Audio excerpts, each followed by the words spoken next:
Hello, I'm Michelle Gores. And I'm Pat Moyer. We've lost an aviation pioneer and philanthropist. This week on Impact, the life and legacy of Velma Wallace. Adding fluoride to our water supply will weigh the pros and cons. Justin Rupert visits the library to check out the big read. And Bill Roy previews stories from this week's Wichita Business Journal. It's all ahead on Impact.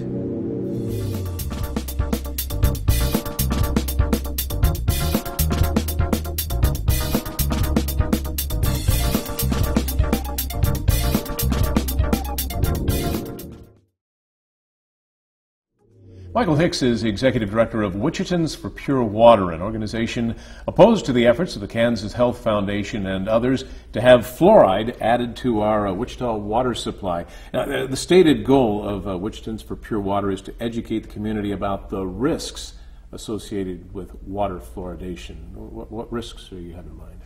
Well, there's several risks that are associated with adding fluoride to the water, many of which have to do with fluorosis. Fluorosis can affect the teeth. It creates, unsightly white and potentially brown spots in more severe cases on the teeth. But the idea of fluoridation is to be a benefit to. Yeah, you would think so. You're suggesting too much fluoride is too much. Over the years, the CDC has lowered the levels of fluoride that is optimal, they say, in the water.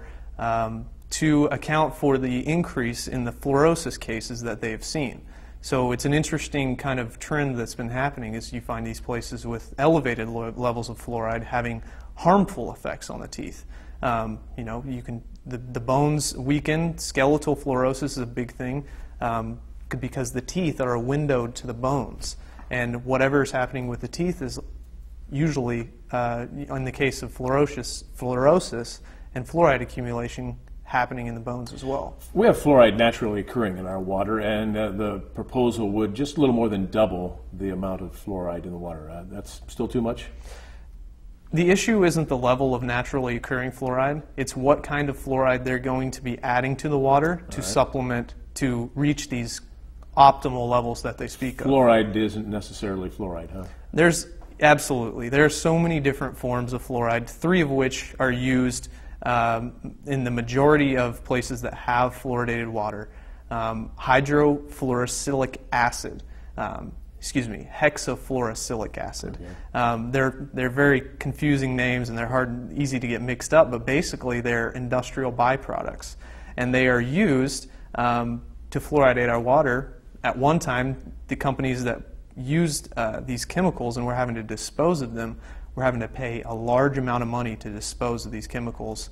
Now they can turn around and sell it and put it in our water. We also have fluoride in many toothpaste. I mean, it's an option there. Mm-hmm. A different type of fluoride, is it sodium fluoride that's typically in toothpaste? Sodium fluoride, yeah. That's usually the stuff that you find at your dentist and in the toothpaste that you use.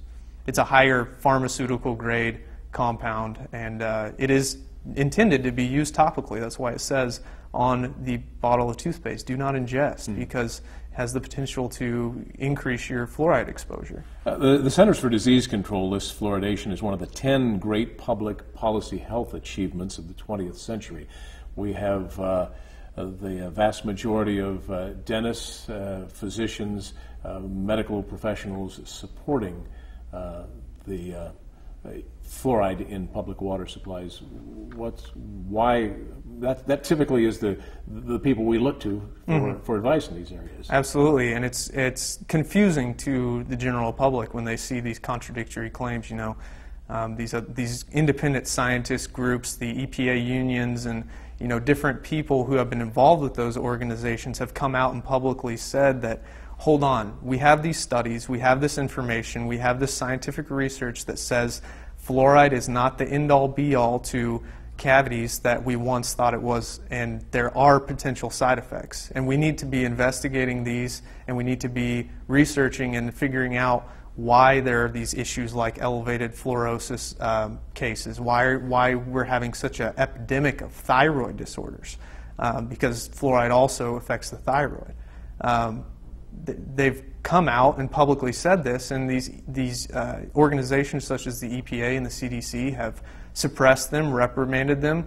In some cases, they've been fired, and it's just an effort to keep the truth buried underneath to protect their interests. Well, if you have a battle here, you have the battle of credibility to fight, and these are organizations that we, from the government to our own dentists who we've come to trust. How do you convince Wichitans that your message is the one that ought to determine whether we add fluoride to the water? The easy answer to that question is for them to go out and do their own research and look up the studies and the facts that each group has to provide to back up their claims.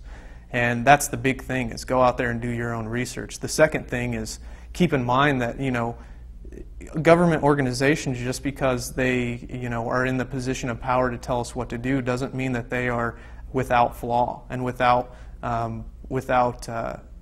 that's basically it, without flaw. If folks want more information, obviously you have a website, wichitapurewater.com. Fluoridefreekansas.org is another place to go. That website, though, a little bit different than your name. Wichitansforpurewater.com or org won't get you there. Yeah, absolutely. It's an interesting issue that some of the people who have tried to go to our website have found.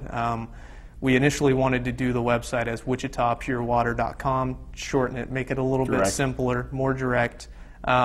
Before we actually got our website live, though, we found that Wichitansforpurewater.com and .org had been fraudulently bought and put up misrepresented material that directs you to the opposition's website, who are in support of fluoride. Those who are supporting fluoride have purchased those websites. Wichitans for Healthy Teeth has purchased Wichita, Wichitansforpurewater.com.org. They have also purchased the Fluoride-Free Kansas counterpart, and they put their material up there and said, fluoride's great. And it's a misleading way, and I frankly, am a little frustrated by that. Well, there'll be folks working hard on both sides of the issue, and as you pointed out, there's the opportunity for everyone to educate themselves, whether it's asking your physician, your dentist, doing some research yourself, and I guess we can hope folks do that, and if it comes to a decision to be made, we'll hope that it's an informed decision. Absolutely. Thank you. Appreciate your time. Thank you.